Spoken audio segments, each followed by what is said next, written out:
প্রথমে শিরোনাম, তারপরে বিস্তারিত। সীমান্তে সংঘর্ষ, বিএসএফ এর গুলিতে আহত বাংলাদেশি পাচারকারী।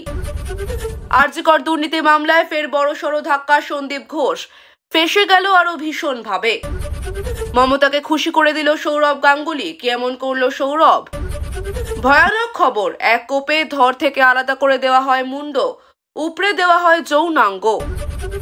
সুখবর, বাংলার জন্য বড় পদক্ষেপ আম্বানির, মমতার প্রশংসা করে বিরাট ঘোষণায় চমকে দিলেন মুকেশ আম্বানি। রহরা থেকে গ্রেফতার নেত্রী সহ 7 মাওবাদী নেতা। মহাকুম্ভে হুলুস্থুলু সৃষ্টি করা 120 ভিলেন ধরা পড়ল, মুখ্যমন্ত্রী যোগী বললেন মাটিতে পুঁতে দেব। মহিলাদের জন্য সুখবর, ফের লক্ষ্মীর ভান্ডার নিয়ে বড় ঘোষণা মমতার। আগুন নিয়ে খেলা, গাজা দখলের ঘোষণা ট্রাম্পের, তীব্র ভৎসনা সৌদির, নতুন করে উত্তেজনা। বাংলায় ফের বড় বিনিয়োগ টাটা গোষ্ঠীর, শিল্প সম্মেলন থেকে বিরাট ঘোষণা মমতার। সবার আগে সারাদিনের শীর্ষে থাকা নির্ভরযোগ্য খবর পেতে এখনই ভিডিওটিতে একটি লাইক করে চ্যানেলটি সাবস্ক্রাইব করে দিন। নমস্কার, এতক্ষণ দেখছিলেন শিরোনাম, এবার বিস্তারিত। সীমান্তে সংঘর্ষ, বিএসএফ এর গুলিতে আহত বাংলাদেশি পাচারকারী।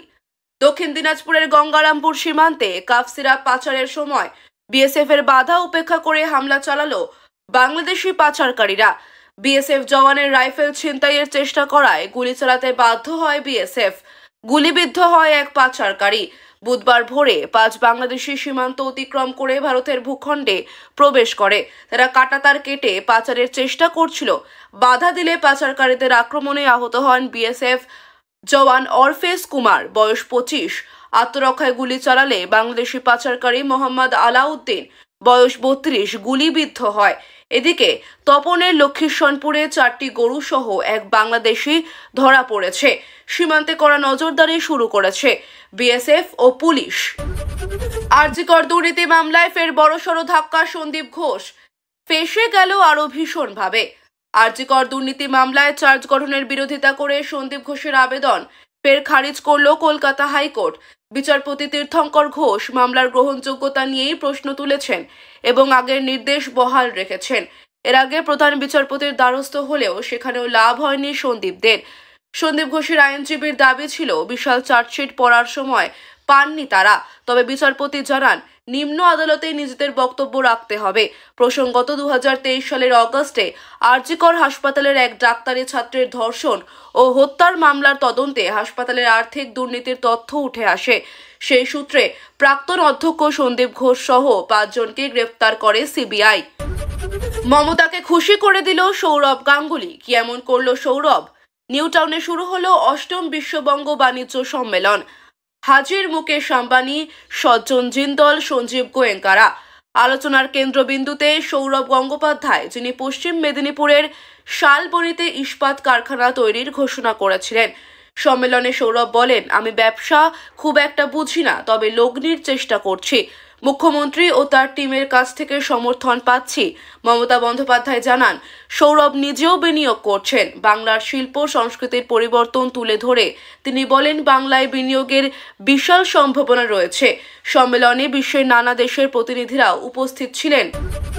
ভয়ানক খবর, এক কোপে ধর থেকে আলাদা করে দেওয়া হয় মুন্ড, উপড়ে নেওয়া হয় যৌনাঙ্গ। দত্তপুকুরে উদ্ধার হওয়া মুন্ডহীন দেহের খুনের রহস্য এখনো উদ্ঘাটন করা যায়নি। ময়নাতদন্তের প্রাথমিক রিপোর্টে জানা গেছে এক কোপে মাথা বিচ্ছিন্ন করা হয়েছে, তবে নিহত ব্যক্তির পরিচয় এখনো স্পষ্ট হয়নি। তদন্তকারীরা বা হাতের 2টি উংলির মাধ্যমে শনাক্তের চেষ্টা করছেন। একটি হৃদয় চিহ্ন এবং অন্যটি বি লেখা। আশেপাশের থানায় কোনো নিখোঁজ ডায়েরি হয়নি, ফলে ধারণা করা হচ্ছে নিহত ব্যক্তি বহিরাগত। মদের গ্লাস উদ্ধার হলেও দেহ থেকে কোনো অ্যালকোহল পাওয়া যায়নি। ঘটনায় আরও তথ্য সংগ্রহ করতে তদন্ত চলছে। সুখবর, বাংলার জন্য বড় পদক্ষেপ আম্বানির, মমতার প্রশংসা করে বিরাট ঘোষণায় চমকে দিলেন মুকেশ আম্বানি। 8ম বিশ্ববঙ্গ বাণিজ্য সম্মেলনে রিলায়েন্স প্রধান মুকেশ আম্বানি পশ্চিমবঙ্গের শিল্প পরিবেশের প্রশংসা করে রাজ্য আরও 1 লক্ষ কোটি টাকা বিনিয়োগের ঘোষণা করেন। 5টি ক্ষেত্রে বিনিয়োগের কথা জানান তিনি। ডিজিটাল পরিকাঠামো, কৃত্রিম বুদ্ধিমত্তা, খুচরো ব্যবসা, খাদ্য প্রক্রিয়াকরণ ও সবুজ শক্তি। তিনি জানান, রাজ্য জিওর পরিকাঠামো আরও সম্প্রসারিত হবে এবং একটি এআই ডেটা সেন্টার তৈরি করবে রিলায়েন্স। খুচরো ব্যবসায় স্টোর সংখ্যা 1300 থেকে 1700 করা হবে। এছাড়া আনমোল রাজা, বিগস ফার্ম ও বিশ্ব বাংলার মতো সংস্থায় বিনিয়োগের কথাও জানান। সবুজ শক্তি বৃদ্ধির লক্ষ্যে সোলার বাংলা প্রকল্পের ঘোষণা করেন তিনি। এছাড়া কালীঘাট মন্দির পুনর্নির্মাণের দায়িত্ব পেয়ে মমতা বন্দ্যোপাধ্যায়কে ধন্যবাদ জানান।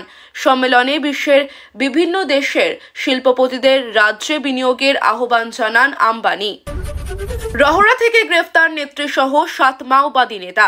এবার কলকাতার অদূরেই পড়ল মাওবাদী পোস্টার, আর তা নিয়ে রীতিমতো আলোড়ন পড়ে গিয়েছে। গতকাল বেশি রাত থেকেই খড়দা স্টেশন এলাকা থেকে শুরু করে সংলগ্ন জনবহুল এলাকা দেদার পড়তে থাকে মাওবাদী পোস্টার, যা সকাল হতেই দেখতে পাওয়া যায়। এই ঘটনায় খোঁজ খবর করতে শুরু করে পুলিশ। তারপরই এক মাওবাদী নেত্রী সহ 7 জনকে গ্রেফতার করেছে রহরা থানার পুলিশ। এই 7 জনই মাওবাদী কার্যকলাপের সঙ্গে জড়িত। মহাকুম্ভে হুলুস্থুলু সৃষ্টি করা 120 ভিলেন ধরা পড়ল। মুখ্যমন্ত্রী যোগী বললেন, মাটিতে পুঁতে দেব। মহাকুম্ভে মৌনী অমাবস্যার দিন সৃষ্ট হুলুস্থুলের পেছনে ষড়যন্ত্রের আশঙ্কা করছে প্রশাসন।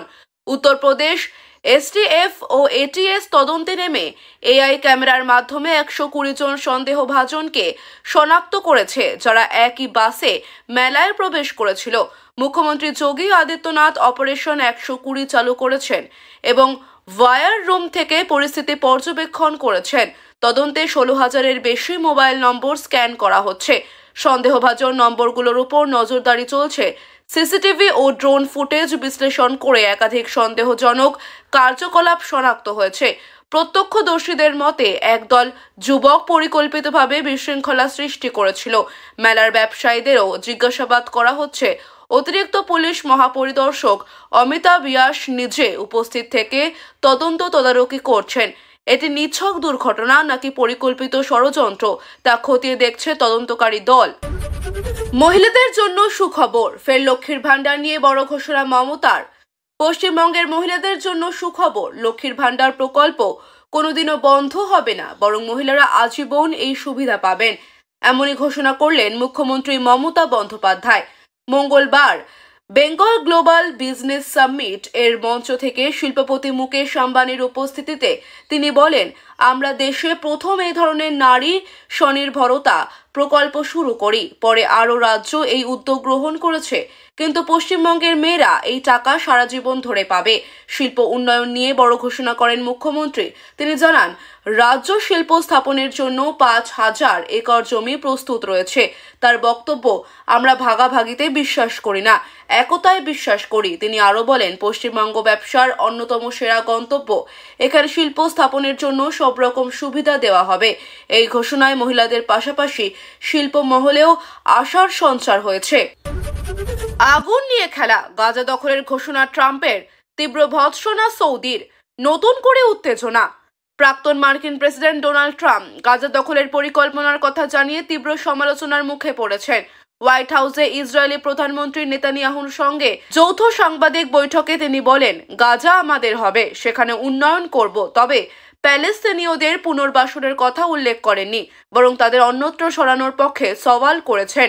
সৌদি আরব সহ বিভিন্ন দেশ ট্রাম্পের মন্তব্যের বিরোধিতা করেছে।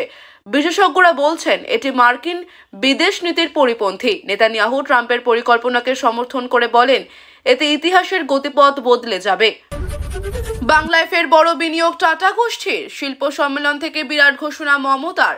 নিউটাউনে অনুষ্ঠিত বিশ্ববঙ্গ বাণিজ্য সম্মেলনে মুখ্যমন্ত্রী মমতা বন্দ্যোপাধ্যায় ঘোষণা করলেন, টাটা গোষ্ঠীর বাংলায় পুনরায় বিনিয়োগ করতে চলেছে। এছাড়া দেউচা পাচামি প্রকল্পেও কাজ শুরু হচ্ছে। সম্মেলনে মুকেশ আম্বানি, সঞ্জীব গোয়েঙ্কা, সজ্জন জিন্দল সহ শীর্ষ শিল্পপতিরা উপস্থিত ছিলেন। 200-এর বেশি বিদেশি প্রতিনিধি বাংলায় বিনিয়োগের সম্ভাবনা নিয়ে আলোচনা করছেন। মুখ্যমন্ত্রী জানান, বাংলায় দক্ষ শ্রমিক ও শিল্প বান্ধব পরিবেশ থাকায় এটি আগামী দিনে প্রধান শিল্প বিনিয়োগ কেন্দ্র হয়ে উঠবে। তিনি আরও জানান, রাজ্যে জমির সমস্যা নেই এবং 200টি শিল্প পার্ক গড়ে তোলা হয়েছে। এছাড়া সজ্জন জিন্দল একটি নতুন পাওয়ার প্ল্যান্ট নির্মাণের ঘোষণা দিয়েছেন, যা বাংলার শিল্প খাতকে আরও শক্তিশালী করবে।